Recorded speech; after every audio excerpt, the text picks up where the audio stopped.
Buenos días, hermanos, que el Señor les bendiga. Hoy nos corresponde el devocional del capítulo 7 de Génesis. Es un capítulo muy interesante. Ya en el capítulo 6 vimos algunas reacciones de Dios y la decisión que tomó de acabar con la humanidad, con lo que había creado por causa de la maldad.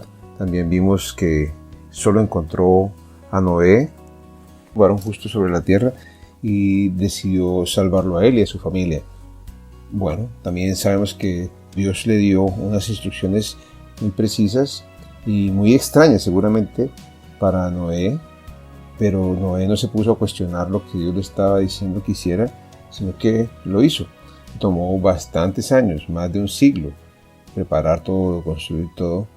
Y ya en este capítulo 7, que a propósito le puse como título La fe en Dios te permite un nuevo comienzo. Y lo que vamos a encontrar en este capítulo, que siempre recordamos leerlo por completo en la casa para no perder detalle y profundizar más, lo he dividido en 3 secciones. Bueno, él de hecho viene así. La primera sección son las últimas instrucciones que Dios le da ya previo al momento de acercarse a la inundación. Eso está del versículo 1 al 4. Del 5 al 11 vamos a encontrar la obediencia de Noé. Y del 11 en adelante al 24 vamos a ver ya una descripción de cómo sucedió el diluvio por fin. Entonces, en esas instrucciones, después de que ya todo estaba preparado, el Señor le dijo a Noé que entrara en la barca con toda su familia. Le vuelve a afirmar: porque puedo ver que entre todas las personas de la tierra solo tú eres justo. Y le empieza a dar las instrucciones de las parejas de animales que debería tomar, y está hablando de 7 parejas, macho y hembra, y aquí recalca en todo el capítulo, habla de parejas, pero da específicamente la instrucción de que es macho y hembra, porque podrían ser 2 palomas hembras, o 2 vacas, o 2 leones, pero no, él siempre, usted puede leer en todo el capítulo, y de manera específica, puntual, Dios remarca que deben ser macho y hembra, y de hecho en el versículo 3, al final, dice que es para asegurar que sobrevivan todas las especies en la tierra después del diluvio. Aunque Dios había tomado la decisión de acabar con todo lo que respira, con todo ser viviente que respira, había también tomado previsión para asegurar un nuevo comienzo. La justicia que Dios vio en Noé para escogerlo de entre todas las personas de la tierra, aquí la vemos puesta en práctica. La obediencia de Noé es la evidencia de su fe en Dios. Imagínense que Noé no hubiese obedecido todas las cosas como Dios se las instruyó. Entonces la historia podría haber sido muy diferente. Otro detalle importante es que Dios le dice: ya dentro de 7 días haré que descienda la lluvia sobre la tierra, y lloverá durante 40 días y 40 noches hasta que haya borrado de la tierra a todos los seres vivos que he creado. Recuerden que ya han pasado más de 100 años, Noé recibiendo la instrucción, luego preparando todo. Ya está terminada el arca, ya no faltaba sino el cumplimiento de lo que Dios le había dicho. Pero 7 días antes de que ocurra, Dios le dice de nuevo: ya va a llegar el momento, faltan 7 días. Entra, tú, tu familia, toma 7 parejas de animales. Y menciona aquí otro detalle importante: cada animal que yo he aprobado para comer y para el sacrificio. Esas son instrucciones importantes. Dios le da instrucciones de llevar animales para comer, y les aclara, ¿no?, que es según los que él ha aprobado. Dios, cuando creó a Adán y Eva, le dijo que comieran del fruto de los árboles que había creado. Algunos dicen que Dios creó al hombre vegetariano. Algunas personas eligen no comer carne porque la Biblia no es el diseño inicial de Dios, pero aquí Dios está recordándole a Noé que él ha aprobado. Noé sabía cuáles eran esos animales que Dios había aprobado, y ellos tenían que estar preparados para tener provisión para el sustento. Por eso Dios piensa en estos detalles también. Le da instrucciones para que lleve animales para el consumo, pero también para un sacrificio. Que más adelante, en un capítulo más adelante, vamos a ver cuál fue ese sacrificio, en qué momento se dio. Bueno, así que Noé hizo todo tal como el Señor le había ordenado. Como les decía ahora, si Noé no hubiese obedecido en todo, pues la historia sería muy diferente. Y esto realmente es lo que prueba su fe. Su obediencia y su fe son destacadas a tal punto que se recuerda en la lista especial que el autor de Hebreos pone en su capítulo 11. Y en ese capítulo dice unas cosas muy, muy importantes acerca de la fe de Noé. Dice así: fue por la fe que Noé construyó un barco grande para salvar a su familia del diluvio en obediencia a Dios, quien le advirtió de cosas que nunca antes habían sucedido. Por su fe, Noé condenó al resto del mundo y recibió la justicia que viene por la fe. Entonces, obediencia, fe, justificación. Por su obediencia condenó al mundo. Porque si Noé pudo obedecer, decidió obedecer, los demás también habían podido obedecer y salvarse. También habían podido tener fe, poner su fe en Dios. Dios usó a Noé para construir un arca que iba a ser para salvación.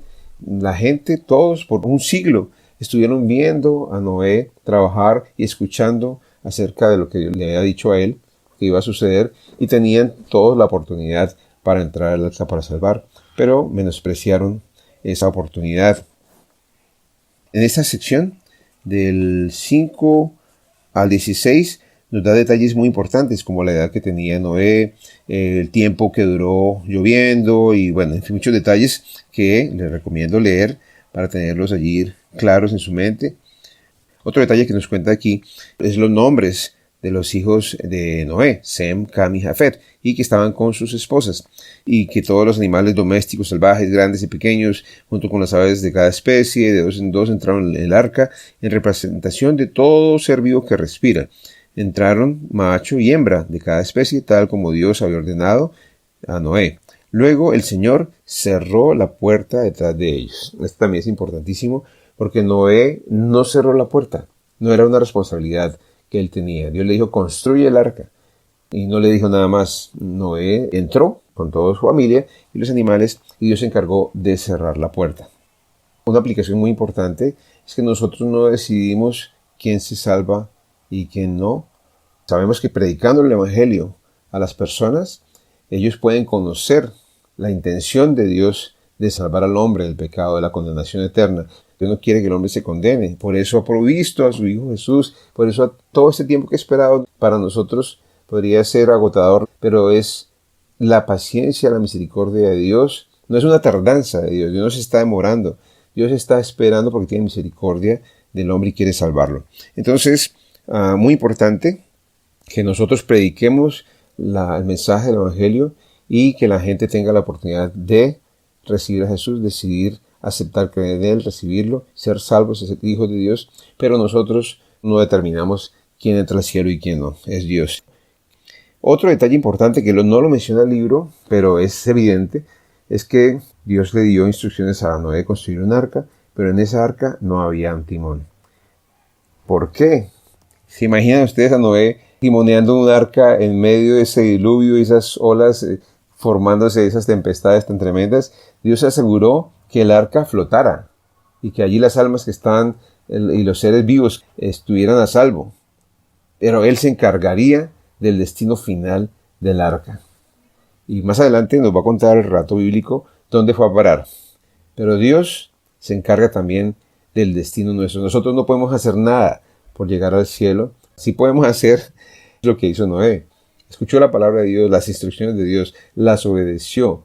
Y Dios se encargó de su salvación y llevarlo al destino que Él quería, donde el arca se detendría, donde podrían descender y hacer un nuevo comienzo. En este caso, en Jesús, nosotros ponemos nuestras almas, nuestra fe, nuestra obediencia, le encomendamos nuestra salvación, nuestra eternidad y nuestro destino. O sea, confiamos en que Él nos va a llevar al Padre, que nos va a llevar a esas moradas que Él ha prometido, que está preparando, para que donde Él esté nosotros también estemos. Es la iniciativa de Él. Él quiere llevarnos a ese lugar donde está su gloria y que quiere que nosotros compartamos con Él, tengamos comunión directa con Él.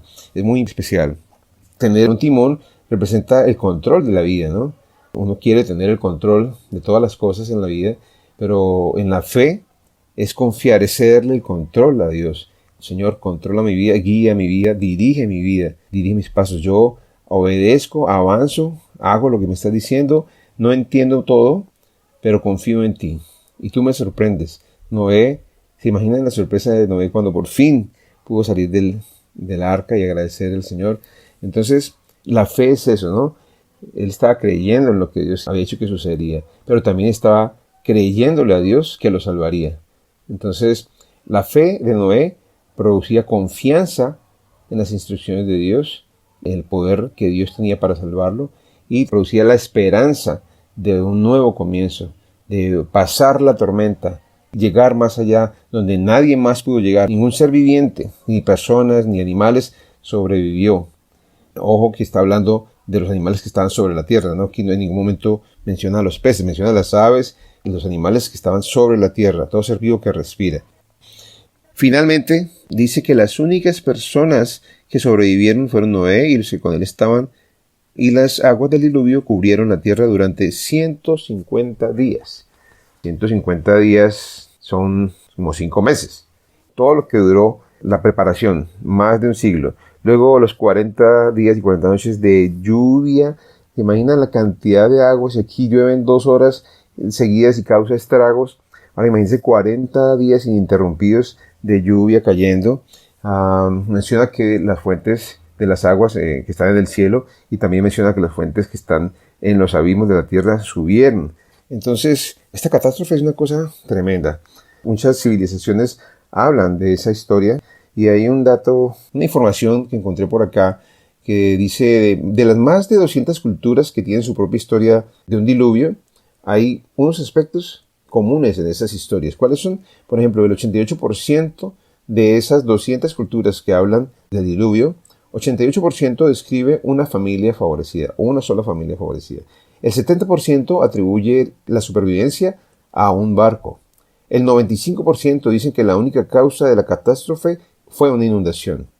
El 66% dice que el desastre se debe a la maldad del hombre. El 66% dice que los animales también se guardaron en el arca.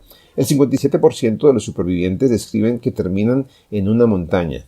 Y en muchas de las cuentas también se menciona específicamente a las aves que se envían a cabo un arco iris y 8 personas que se guardan o que se salvan de la inundación. Entonces, miren, mis hermanos, este capítulo es emocionante por todo lo que sucedió, pero también pues nos hace entender a nosotros lo que significa la salvación que Dios quiere darnos. El mundo está otra vez como en los días de Noé. Jesús dijo que al final de los tiempos la situación en la humanidad en la tierra sería como en los días de Noé. O sea, la maldad sería tan grande que lo llega a comparar. Si en el tiempo de Noé la maldad subió hasta los cielos y Dios castigó la maldad, hoy también lo va a hacer. La palabra de Dios nos dice que la destrucción, el castigo para la tierra no será con agua. Por eso Dios puso un arco iris como un pacto, que eso también lo vamos a ver más adelante, pero que la tierra está preservada para el fuego. Entonces, mis hermanos, ¿cómo podemos escapar a esos juicios de Dios? La única manera es entrando al arca segura que es Jesús. Si ponemos nuestra vida, nuestra fe en Él, vamos a tener la salvación, vamos a tener la vida eterna y vamos a escapar de esa condenación, de esos juicios que de Dios vendrán sobre la tierra. Señor, te damos gracias por la vida de Noé, por este hombre obediente, puso su fe en ti, una fe completamente firme, demostrada en obediencia a ti, Señor. Una confianza, tal vez no sabía que era necesario un timón, no lo consideró necesario porque confiaba en que tú ibas a guiar esa arca que le había dicho que construyera. Y nosotros, Señor, queremos en este día también darte el control de nuestras vidas, Señor. Ese timón que es tan difícil de soltar, Señor. Queremos poner nuestra vida en tus manos y confiar en ti para que nos guíes, Señor, en estas tormentas de la vida que tenemos que afrontar. Ayúdanos, Señor, a confiar en ti, a descansar en ti, estar seguros en ti, Señor. Que esa fe en ti traiga esperanza, también seguridad de que estás con nosotros, de que nos sostienes el tiempo que tengamos aquí, sin importar las condiciones y lo duras que sean las pruebas, pero también la esperanza de que llegará por fin el final de la maldad, de que llegará por fin tu reposo en el que entraremos, Señor, el tiempo de tu justicia, un comienzo definitivo y eterno junto a ti, Señor. Te agradecemos por tu palabra, porque nos instruye, nos enseña, nos abre los ojos, nos aviva la fe. Gracias, Señor Jesús, por esta historia que representa tu obra de salvación, esa puerta abierta para que seamos salvos, ese lugar seguro que eres tú, Señor. Te amamos y entregamos nuestras vidas, nuestro corazón, nuestra fe a ti, nuestra confianza a ti, Señor, en el nombre de Jesús. Amén. Mis hermanos, que el Señor los bendiga, que tengan un excelente día.